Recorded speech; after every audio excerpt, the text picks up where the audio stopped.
Bien, jovencitos, bien, buenos días. Esta semana vamos a hablar sobre el temita del aprendizaje. Vamos a ver lo que es el aprendizaje. Muchas veces escuchamos aprendizaje y pensamos que nos estamos refiriendo a de repente a aprender a sumar, de repente, ¿qué? A ver, a estudiar muchas veces. Vamos a hablar de aprendizaje, seguramente vamos a hablar de estudiar, decimos, ¿no? No, aprendizaje engloba todo prácticamente, desde cómo comes, desde cómo te vistes, desde cómo andas, desde cómo hablas, desde cómo estudies, o sea, desde cómo te comportas, tu conducta, o sea, todo es aprendizaje, jovencitos. Prácticamente vivimos en un mundo donde desde que nacemos estamos en constante aprendizaje.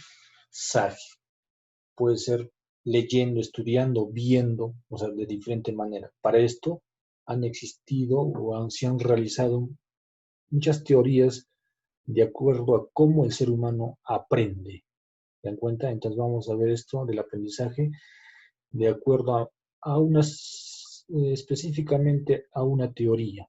Hay como 4 teorías que hablan sobre el aprendizaje, pero nosotros nos vamos a enfocar exclusivamente en una teoría que prácticamente se viene dando en estos tiempos o que se quiere dar más relevancia.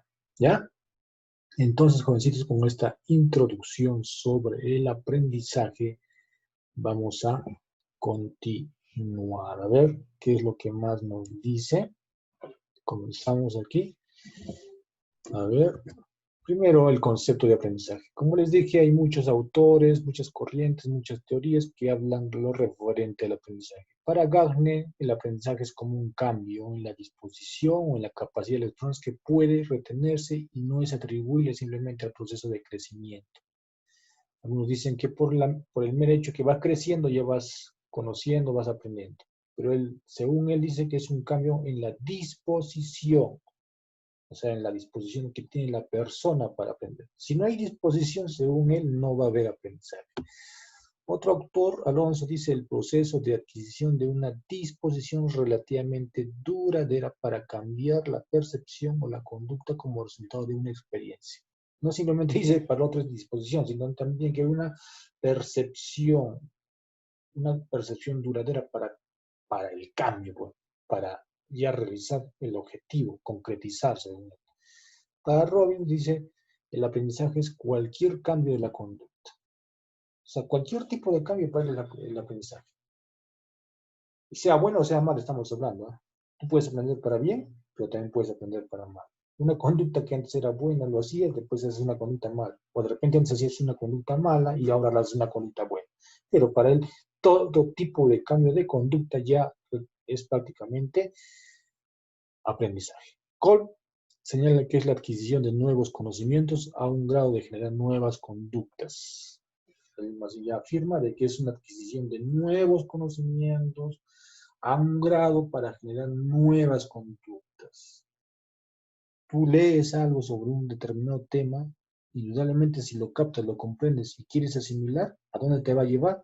A un nuevo cambio de conducta.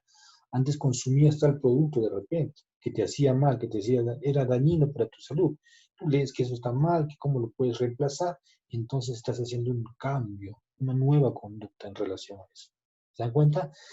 Entonces, de esta forma se entiende que el aprendizaje es un concepto que posee varias definiciones, pero se puede entender como un proceso de adquisición de conocimiento, habilidades, actitudes que el individuo internaliza y a la vez las utiliza. Entonces, estamos hablando de aprendizaje. Como les dije, no es necesariamente estudiar, sino se engloba muchas, muchas cosas, desde el comportamiento hasta un nuevo concepto que tú puedes aprender. ¿Ya?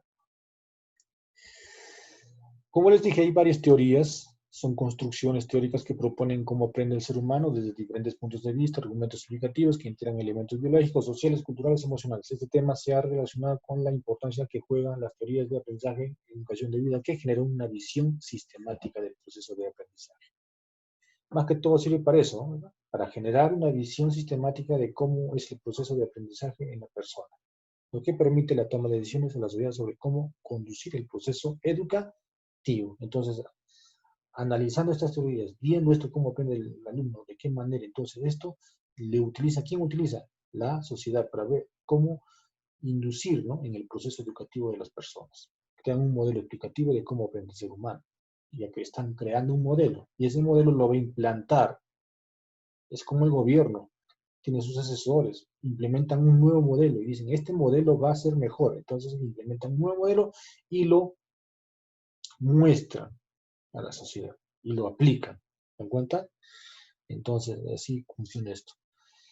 Como les dije, hay teorías del aprendizaje. Una teoría conductista, una teoría cognitivista, una teoría sociocultural y una teoría constructivista formada por la cognitiva, ¿verdad? Y la sociocultural también. Tiene que ver mucho ahí y se forma la constructivista. Pero al primero nacen los conductistas, ¿verdad? Dice que las personas aprenden únicamente por el estímulo, la respuesta, por un reforzamiento positivo o un negativo. De esa manera el ser humano aprende. Estas personas, los conductistas, lo asemejaban a los animalitos, que respondían a ciertos estímulos y respuestas, y de acuerdo a eso aprendían la conducta o la nueva respuesta, según ellos. Dentro de ellos hay Pavlov, Sorday, Watson, Skinner, Bandura, personas que afirmaban que el ser humano aprende por un estímulo. ¿Te dan cuenta? Un estímulo. Date cuenta, o alguien te dice algo, estás en la calle y te dice, oye, qué bonito vestido tienes, te dice. ¿Tú cómo actuarías frente a este estímulo? Entonces, para ti al principio de repente era desagradable, pero basta que te hayan dicho 3 o 4 personas, ¿cómo actuarías la siguiente semana? ¿Te pondrías lo mismo o no? Que es algo así funciona, ¿verdad? Tú frente a un estímulo que recibes en la calle, que ni siquiera lo has aprendido, simplemente te están estimulando para que tú lo vuelvas a hacer, entonces tú aprendes esa nueva conducta y lo realizas después. ¿Cómo lo realizas? Poniéndote el mismo vestido que antes de repente era un poco desagradable, pero después te lo hicieron volver agradable. Y eso aplica en diferentes contextos, hasta en el estudio. Un alumno que de repente el profesor hacen bulla en la clase y se para el profesor y castiga al alumno que hace bulla o desorden. Y el otro alumno simplemente por ver ese acto del castigo ya no lo hace. ¿Por qué piensa que lo va a hacer? Le van a castigar igual. ¿Está aprendiendo? Está aprendiendo. ¿Frente a qué? Frente a un estímulo. Entonces, de esa manera, la teoría conductista afirma que la persona aprendía solamente por estímulos, ¿ya? De ahí aparece la teoría cognitiva, en respuesta a los conductistas, ¿verdad? Según ellos decían, no, ¿cómo creen que las personas vamos a aprender simplemente por estímulo? Nosotros aprendemos porque tenemos cerebro y en el cerebro hay procesos cognitivos que van a relacionar ideas. Va a haber un proceso de ideas, las cuales vamos a relacionar con el pasado, con el presente, para dar una conclusión y a la vez comprender el conocimiento y hacerlo. O sea, todo ello hablaban los cognitivistas, en relación como el ser humano aprende procesando la información y no simplemente por un estímulo y respuesta. ¿Se dan cuenta? Y la teoría sociocultural P. de Vygotsky decía que las personas aprenden en el entorno social. Por algo dice social, ¿verdad? Las personas, tú les mandas a una sociedad y ellos van a actuar de acuerdo a la sociedad. Le mandas a un grupo y va a actuar de acuerdo al grupo. Ya está asimilando conocimiento y eso mismo lo va a expresar. La teoría constructivista ya es otra parte donde dice que el ser humano aprende ya en proceso. Es como estaría construyendo su información y su conocimiento. ¿Se dan cuenta? Con ayuda de los cognitivos y con ayuda de la cultura. Entonces, esa es otra teoría de los constructivistas. Bien, pero nosotros vamos a enfocar solamente en una por ahora, ¿ya? En esta teoría de acá. Cognitivistas. ¿Ya? Cognitivistas, que tiene que ver mucho con el proceso de la información que realizamos, ¿dónde? Acá, ¿verdad? Acá. Ahí lo realizamos la información, lo procesamos, para luego dar una respuesta. ¿Ya, jóvenes? Acá tenemos, ¿no? Teorías cognitivas del aprendizaje. Aprendizaje por descubrimiento según Brunner. Jerome Brunner, ¿ya? Estadounidense, Jerome Brunner. Según él, cognitivista, dice que el objetivo es alcanzar la comprensión general.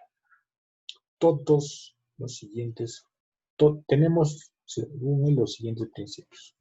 Pero acuérdense de esto, ¿eh? Según Brunner, el objetivo dice que es alcanzar la comprensión general. No es que al principio tú tengas la comprensión, sino al momento de finalizar tu estudio vas a tener, ¿qué cosa? Llegar a alcanzar una comprensión general del tema, del trabajo, de la actividad que tú estés realizando, ¿ya? Como dice acá, tenemos los siguientes principios: la motivación, la estructura, organización y secuencia, y el reforzamiento. La motivación es la parte prácticamente importantísima, porque según él, la persona o el alumno dice que tiene que tener primeramente una motivación que le va a predisponer al aprendizaje. Si no hay esta parte, entonces todo lo demás no se va a poder construir, no se va a poder realizar. Y para tú llevarle a una motivación, entonces tienes que darle una explicación del tema, más que darle una explicación, ¿es qué cosa? Darle el objeto, que lo vea, lo visualice, que lo palpe. Si no puede, entonces que lo vea en figura, pero tiene que estar ahí, motivándose por el tema que va a realizar, lo que va a descubrir. Pues. Por algo se dice aprendizaje por descubrimiento, porque tiene que empezar a descubrir. ¿Y cómo se motiva? Y si no ve nada, entonces no hay ningún tipo de motivación. Para esto, entonces, primero, o las personas tienen que darle a la persona el objeto, o proporcionarle todo aquello que le genere motivación en el alumno o en la persona. ¿Ya? Entonces, todo empieza con la motivación. Después sigue la estructura. La estructura y la comprensión general del tema. ¿Cómo me lo están presentando? ¿De qué manera? De una manera coherente, de una manera que tiene relación entre sí los objetos. Por lo tanto, la estructura me está dando una comprensión general del tema. ¿Ya? Y luego sigue la organización y secuencia. Presentación coherente, bueno, como una exposición coherente del tema que le vamos a dar al joven. Y después el reforzamiento, viene a ser la repetición, la retroalimentación, algunas preguntas que se tienen que aclarar, entonces estamos dando un reforzamiento, una retroalimentación del tema. Entonces, jovencitos, esto implica una actividad mental interna, ¿ya? Y tiene mucho que ver, como dice acá, la memoria y después la solución de problemas. Entonces, no se olviden de esto, ¿eh? Para Brunner, el objetivo es, dice, alcanzar la comprensión general del tema, de la actividad, de lo que está realizando, ¿ya? Aprendizaje por descubrimiento. Seguimos con Brunner, Brunner dice que defiende el aprendizaje por descubrimiento, donde se debe establecer condiciones necesarias para llegar a un aprendizaje significativo, ¿ya? Se debe establecer condiciones necesarias para llegar a un aprendizaje significativo. No se olviden, ¿eh? El aprendizaje por descubrimiento el objetivo, ¿cuál era? Alcanzar una comprensión general del tema. ¿Para qué? ¿Dónde? Para llegar, dice, a un aprendizaje significativo, ¿ya? Prácticamente lo significativo se va a concretizar al final, cuando hayas descubierto el tema, cuando hayas descubierto la actividad que vas a realizar, cuando hayas descubierto inclusive el trabajo que vas a realizar, y al final, ¿cómo lo percibes? Como algo significativo. ¿Te das cuenta? Significativo. Entonces quiere decir que lo vas a asimilar, lo vas a aprender de repente y lo vas a volver a realizar inclusive. Entonces, ¿qué tiene que ver eso? Bruno insiste en esto. Tienen que aprender a descubrir. Y para aprender a descubrir, jóvenes, es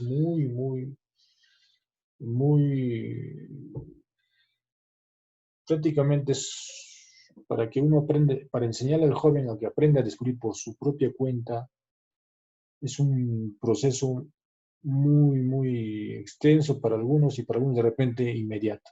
Pero se necesita, como hemos dicho al principio, de motivación. Porque acá la finalidad es que el ser humano sea independiente. Esa es la finalidad. Una vez que se torna independiente, el alumno tiene que aprender a descubrir por su propia cuenta. Ya no hay un mentor, ya no hay un tutor, ya no hay un profesor, no. Él se queda solo para hacer sus descubrimientos. Ya tiene la disciplina, ya tiene la motivación personal, intrínseca del mismo, entonces ya no necesita de nadie más. Por lo tanto, tiene que aprender a descubrir. O sea, Brunner insiste en eso. No significa que el profesor o el mentor esté siempre de la mano. Una vez que yo aprendí, ya aprendió, entonces ya aprendió, pues. Es parte de él, se convirtió en un hábito prácticamente. Y lo va a realizar sin que nadie le diga nada, porque va a ser parte de él descubrir cosas. Entonces, ¿qué más? Proponer ejemplos particulares para llegar a la comprensión general mediante la inducción. ¿Y qué es la inducción? Es mostrarle por partes, ¿verdad? Pequeñas. Inducirle a que llegue a un terminal, ¿ya? Entonces, proponerle ejemplos particulares para llegar a la comprensión general del tema. De poco a poco. Por algo se llama inductivo. De poco a poco va a ir a lo general. Va avanzando. ¿Se dan cuenta? Poquito a poco va avanzando, va procesando y al final llega a lo general para llegar a la comprensión y hallarle un significado, como hemos dicho. Esto fomenta, dice, la autonomía, como hemos dicho, ¿ya? Fortaleciendo el autoconcepto y la responsabilidad. Llegar a esto, jóvenes. Qué bueno sería, ¿no? Ustedes que están estudiando. Qué bueno sería que nadie les diga que estudien. Qué bueno sería que nadie les diga levántate para que leas, levántate para que repases. Bueno sería, no sé si ustedes lo están haciendo, no sé si hay alguien que lo hace, y si lo hace, en buena hora, felicitaciones. Y si es que no lo estás haciendo, necesitas fomentar qué cosa, a aprender a descubrir por tu propia cuenta. ¿Para llegar a dónde? A una autonomía, fortaleciendo qué cosa, el autoconcepto, vos. Prácticamente la autoestima también estás fortaleciendo. ¿Por qué? Porque te sientes seguro de que lo puedes realizar y lo puedes hacer. Mientras sigas dependiendo de alguien, no vas a fortalecer el autoconcepto y la autoestima. ¿Por qué? Porque no te vas a sentir capaz de hacerlo.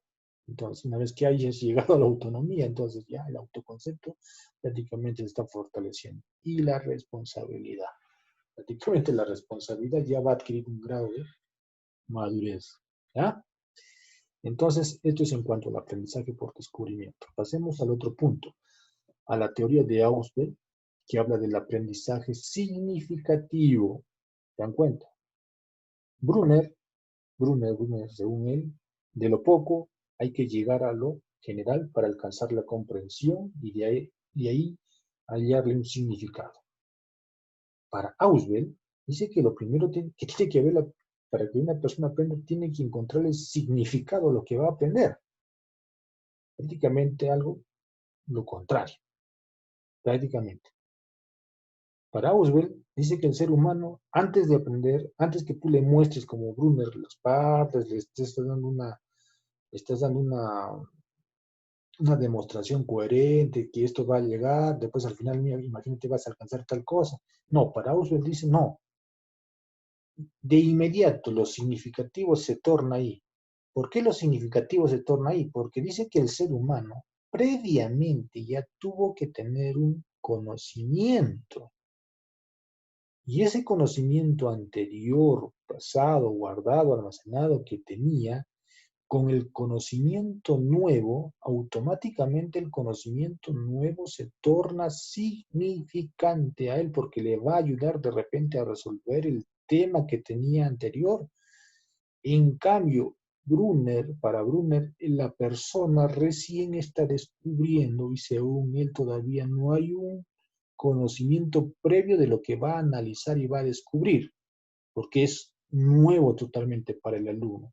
En cambio, para Ausubel, él ya tiene se podría decir, esa predisposición a pensar de que el alumno ya conoce algo y lo que yo le voy a mostrar inmediatamente lo va a abrazar como algo realmente significativo para su aprendizaje.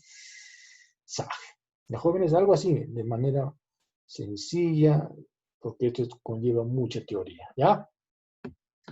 Entonces, la teoría de Ausubel, el aprendizaje significativo, dice que centra su atención en el aprendizaje de las informaciones verbales, lo que va a escuchar, ¿verdad? Lo que le van a decir, lo que le van a explicar, donde el alumno relaciona, como les estaba diciendo, la nueva información con sus conocimientos previos. Va a haber un proceso prácticamente, un choque entre lo anterior y lo nuevo para llegar a un nuevo conocimiento. ¿Se dan cuenta? El aprendizaje se da por recepción que progresa deductivamente, ¿ya? Se da por recepción porque lo captó y poco a poco va a deducirlo para llegar a sintetizar en partes, va a analizar en otras palabras el conocimiento, ¿ya? Parte de lo general, pues, a lo particular. Lo contrario a Brunner, que partía de lo particular a lo general. El aprendizaje que se da en el aula puede situarse a lo largo de dos dimensiones independientes. Según él, lo que se da en el aula puede situarse en dos dimensiones independientes. Uno, aprendizaje por repetición frente a un aprendizaje significativo. Claro, hay una contraposición. Algunos aprenden por repetición, pero estamos acá frente a un aprendizaje que dice significativo, porque le vamos a hallar significado a lo que estamos haciendo. Aprendizaje por recepción frente a aprendizaje por descubrimiento. Estamos haciendo una contraposición en cuanto a la recepción, o sea, lo que está recibiendo el alumno frente al descubrimiento que está haciendo Brunner con los alumnos, ¿cierto? Nuevo, nuevo. En cambio acá estamos recepcionando lo nuevo, pero estamos, ¿qué cosa? Relacionando con lo que ya tenemos, ¿ya? Entonces, acá en este cuadrito, es decir, que mientras en la teoría de Brunner el profesor es un guía, Brunner, o sea, estamos hablando, ¿verdad? Es decir, que mientras en la teoría de Brunner el profesor es un guía que orienta a los estudiantes interviniendo lo menos posible, lo menos posible. ¿Por qué? Porque su intención de Brunner, hemos dicho, es llegar a la autonomía del estudiante, a que él mismo aprenda a descubrir, por lo tanto, interviniendo lo menos posible. En el caso de Auswell, el profesor sigue teniendo un rol protagónico con la salvedad de que se basa en los saberes previos de los estudiantes. O sea, él ya tiene entendido que el alumno ya tiene un conocimiento y ese conocimiento seguramente lo está analizando y lo está procesando con la misma información que el profesor le está dando. Por lo tanto, él sigue presente, dice, pero asumiendo que el alumno ya sabe, ¿ya? Entonces, se basa en los saberes previos de los estudiantes y organiza todo el conocimiento según las categorías de subordinación propias de cada temática. Él se carga de organizar, pues, ¿no? Se carga de organizar el conocimiento para plasmar y dar a los alumnos. ¿Ya? Hay una diferencia entre estos dos enfoques, pero ambos jóvenes son cognitivistas. ¿Por qué son cognitivistas? Porque ambas teorías se basan en el procesamiento de la información con ayuda de la memoria, el pensamiento, todo eso, ¿verdad? Todo eso tiene que mucho que ver. En cambio, conductistas que hablamos únicamente se basaban en el estímulo y la respuesta, donde para ellos no había desintervención de los procesos mentales. Pero para esta teoría cognitiva sí hay un proceso mental, donde las ideas están relacionándose, los conceptos están relacionándose para hacer un proceso de la información. ¿Ya? ¿Qué más tenemos acá? Condiciones del aprendizaje significativo. Seguimos con Auswell, porque Auswell habla sobre el aprendizaje significativo, jóvenes. Acuérdense de eso. ¿Eh? Auswell habla del aprendizaje significativo desde el arranque, desde el inicio. En cambio, Brunner, una vez más recapitulando, habla sobre qué hemos dicho, un aprendizaje que se va a formar. O sea, el objetivo es formar una comprensión general del tema para llegar a un significado. ¿Ya? En cambio, acá Auswell, las condiciones son desde el arranque significativo. Dice que las condiciones del aprendizaje significativo requieren ¿qué cosa? Una actitud favorable del alumno hacia el aprendizaje significativo, relacionando lo nuevo con su estructura cognitiva, pues. Como les dije, ¿no? Una actitud favorable del alumno hacia el aprendizaje significativo porque sabe que eso le va a ayudar en la resolución de algún tipo de problema. Ustedes dense cuenta. Adquieren un conocimiento que ya tenían anterior algo de ese conocimiento, pero este conocimiento nuevo para ustedes se torna significativo. ¿Por qué? Porque les va a ayudar a resolver ese tema. ¿Se dan cuenta? Entonces lo han tornado significativo desde el arranque. Y esa es la actitud que tú tienes para poder seguir aprendiendo. ¿Ya? ¿Qué tal que la tarea sea, dice, potencialmente significativa y los contenidos sean relacionables? Pues? Por eso les digo, pues, tu anterior tema, tu anterior conocimiento tiene que estar relacionado con el nuevo conocimiento. Si no, tampoco no va a haber coherencia. Pues. Que te enseñen ahora algo totalmente nuevo que nunca lo hayas escuchado, entonces recién para ti va a ser eso aprendizaje por descubrimiento. Pero si la información que estás recibiendo tú lo asimilas con lo anterior, entonces quiere decir que estás asimilando algo y se está volviendo significativo. Ahí nomás dense cuenta. Un tema nuevo que nunca lo has escuchado, que nunca jamás lo has visto, para ti es por descubrimiento. Pero un tema que ya está, que anteriormente tienes una base, se podría decir de eso, entonces se vuelve significado o significativo. ¿Por qué? Porque lo estás relacionando con eso, ¿te das cuenta? Lo estás relacionando con eso, con tu estructura cognitiva, lo estás haciendo fuerte. ¿Ya? Entonces, que la tarea dice sea potencialmente significativa y los contenidos sean relacionables. ¿Esto qué implica? Que la naturaleza del material o contenido que se va a aprender. Eso implica, ¿verdad? La naturaleza del material, pues. ¿Qué voy a ver? ¿Qué voy a hacer? ¿Esto se relaciona o no se relaciona? Entonces estás viendo la naturaleza del material, el contenido.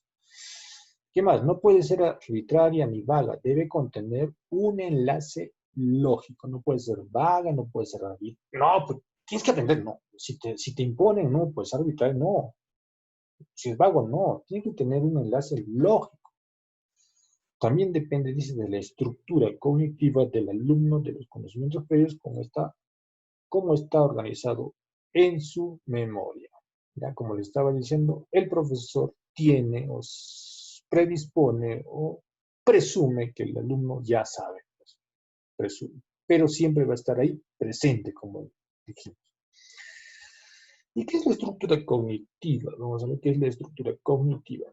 Dice que consiste en asimilar conocimientos que se da por la interacción del alumno cuando relaciona la nueva información con los nuevos conocimientos previos. Esa vendría a ser la estructura cognitiva, la interacción del alumno cuando relaciona la nueva información con los conocimientos previos. Estás haciendo un enlace, estás haciendo una relación de ideas, de contenidos, de conceptos, las cuales se van a convertir en un resultado, ¿ya? Un resultado, ya sea un cambio de conducta, ya sea un nuevo modo de pensar, una nueva información, entonces se torna un nuevo resultado.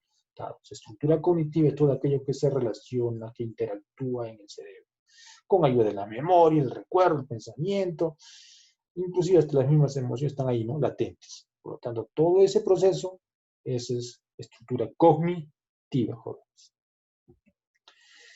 Organizadores previos, hay algunos organizadores previos que cumplen con las siguientes funciones, ¿verdad? ¿Qué más? ¿Qué dice? Generar soporte mediante ideas de afianzamiento para relacionar el material nuevo. Claro, son las ideas de afianzamiento que de repente el profesor lo expone. ¿Para qué? Para que relacione el nuevo material en el alumno. ¿Qué más? Sirve de puente cognitivo para relacionar fácilmente lo que sabe y necesita saber. Estos organizadores previos, estos elementos, estos instrumentos, se podría decir, ya puede ser un audiovisual, puede ser el habla, puede ser el objeto, puede ser una demostración, todo eso sirve, dice, como un puente cognitivo, ¿ya? ¿Qué más? Facilita la actitud favorable hacia el aprendizaje significativo y facilita la discriminación. Interesante, ¿verdad? Facilita la actitud favorable hacia el aprendizaje. Porque cuando te demuestran, la verdad, cuando te dan la idea coherente, lógica, entonces esto refuerza tu intención para querer aprender. Por lo tanto, facilita la discriminación. ¿Por qué? Porque lo anterior de repente no concuerda con lo nuevo, entonces estás discriminando, estás haciendo una separación. Entonces, ¿qué son los organizadores previos? Son los materiales introductores adecuadamente pertinente e inclusivo. Todos esos materiales que nos van a ayudar a despertar el interés por el aprendizaje. ¿Ya, jóvenes? Entonces, ¿qué más tenemos acá? Ventajas del aprendizaje significativo. Se retiene más tiempo, es una ventaja del aprendizaje significativo. Produce una diferenciación progresiva porque también hay una discriminación, como les he dicho, una separación de lo anterior con lo nuevo y así, ¿no? Hay una diferenciación. ¿Qué más? No se olvida fácilmente, se impregna más en la memoria, queda más ahí, ¿verdad? Y es aplicable en varios contextos. Lo puedes aplicar en varios contextos. No solamente un aprendizaje para una cosa y ahí te cierras de repente. Y ahí te mueres con eso, ¿verdad? No, esto me enseñaron que solamente sirve para esto y ahí te mueres y ahí se acabó. En cambio, no, tiene que ser flexible, pues. ¿Por qué flexible? Porque lo tienes que aplicar a varios contextos. Un conocimiento tú lo puedes aplicar a muchos contextos, lo puedes ir adaptando poco a poco. ¿Te das cuenta? Entonces, el aprendizaje significativo te va a ayudar a eso. Mientras no sea significado, simplemente va a ser un aprendizaje mecanizado, mecánico, únicamente te vas a enfocar en eso, entonces de ahí te mueres, como te dije, y no lo vas a poder adaptar de repente a otro problema. En cambio, el aprendizaje significativo es muy flexible en esta parte. Por lo tanto, lo puedes aplicar a muchos contextos por encima. Bien, hasta aquí entonces algo del aprendizaje hemos visto. Es muy amplio el tema, hay muchas corrientes, muchas teorías, como lo estaba diciendo. De repente la vamos a analizar en otra clase, vamos a ver eso, pero por ahora nos quedamos aquí. Jovencitos, entonces, hasta aquí nos quedamos, nos vemos la próxima semana.